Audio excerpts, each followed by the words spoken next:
Good evening, I'm Megan Hickey. Former President Jimmy Carter has died at the age of 100. Just into our newsroom, President Joe Biden has scheduled Carter's funeral in Washington for January 9th and a national day of mourning in the U.S. CBS News' Cristian Benavides takes a look at Carter's life and legacy as the memorial grows for the president who dedicated so many of his years to giving back. Jame Earl Carter Jr., the 39th President of the United States, was surrounded by his family when he died peacefully at home in Plains, Georgia on Sunday.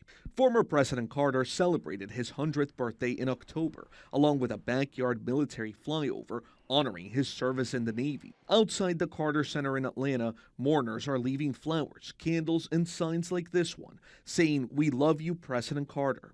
At the U.S. Capitol and the White House, the flags have been lowered to half-staff. The Empire State Building was bathed in red, white, and blue lights to honor the former president.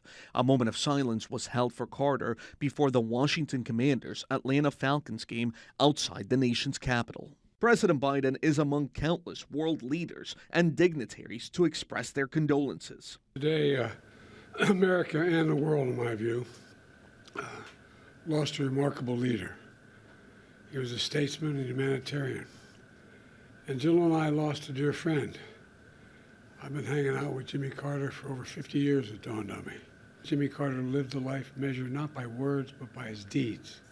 In 2023, Carter said goodbye to his beloved wife of 77 years. Rosalynn, the former peanut farmer turned governor of Georgia, was elected president in 1976 in a race against President Gerald R. Ford. I, Jimmy Carter, do solemnly swear. Next month marks 48 years since Carter was sworn into office. His single term in the White House saw the highs of negotiating the Camp David Accords, bringing peace between Egypt and Israel, and the lows of the Iranian hostage crisis. In the years after leaving office amid defeat to Ronald Reagan in 1980, Carter's human rights and social welfare campaigns helped earn him the Nobel Peace Prize. For decades, Carter built houses with Habitat for Humanity. Morning, everybody. And drew national crowds to his Sunday school classes.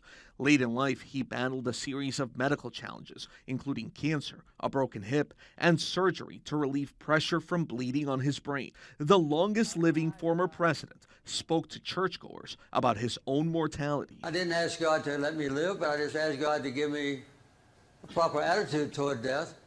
And I found that I was absolutely and completely at ease with death. To the end, Jimmy Carter led a life of public service that impacted and inspired millions. Cristian Benavides, CBS News.